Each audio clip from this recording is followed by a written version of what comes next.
ឆ្នាំហ្នឹងល្បីពណ៌អីគេបងតោះគ្នាចាំជួយខមមិនម្នាក់មួយមើលគេថាល្បីពណ៌ cherry ប៉ុន្តែថ្ងៃនេះម៉ូខ្ញុំគឺថាអត់មិនដាក់ពណ៌ cherry ទេគឺថាគាត់ថា cherry ច្រើនពេកចាសុំបែបស្វាយមកជាងអាជាងនេះក៏បានដូចចិត្តទៀតឥឡូវនេះយើងធ្វើការលាងសក់ឡើងបានឡើងពណ៌លឿងអញ្ចឹងឯងបងតោះគ្នាតោះទៅប្រែកាយថាចាំមើលចេញមកស្អីគេបែបពាំងបាយជូរអត់ចើ cherry ទេចង់មើលពាំងបាយជូរតោះ1 2 3វ៉ាវហើយណាមកតាគ្នារ៉េតឲ្យខ្ញុំហ្មងលើហ្មងដែរចាពណ៌នេះនិយាយថាដាក់ឲ្យញាក់សាច់ធឺតហ្មងចាអត់មានឆ្នេះអត់មានត្រូវហ្មងនិយាយមែនចា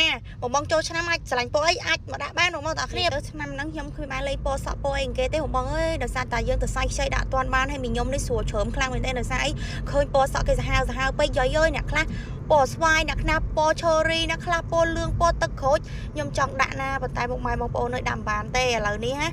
អើយទៅសាយខ្ចីគ្មានបានដើរតាណាទេចូលឆ្នាំហ្នឹងដឹងតែថាខកខានគេហើយនិយាយពីថានៅតែផ្ទះនេះបងអើយខ្ញុំនិយាយមែនណាអើយបងណាទៅសាយខ្ចីហូបបានដូចខ្ញុំអត់និយាយទៅហូបបានគ្រប់យ៉ាងខ្ញុំអត់មានតោះមានអីទេបងអើយ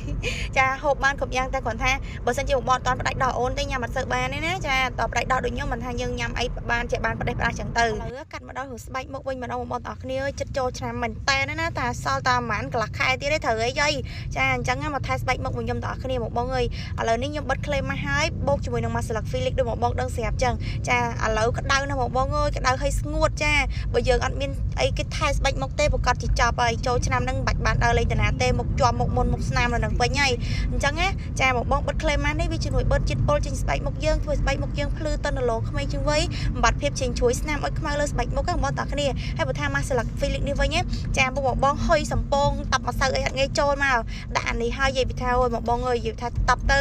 ចាតាប់ដល់លេងចូលឆ្នាំហ្នឹងគឺថាចូលពិតហ្មងឯងចាឥឡូវមើលស្បែកមុខខ្ញុំបងអើយញើក្រោយពីយើងបិទម៉ាស់ហ្នឹងហើយគឺយើងទទួលបានស្បែកមុខនិយាយពីថាតុនភ្លឺអាឡងបងប្អូនគ្នាគឺថាចង់តាប់ម្សៅអីក៏ចូលដែរអញ្ចឹងបងដែលគាត់មានបញ្ហាដូចខ្ញុំនិយាយមិញ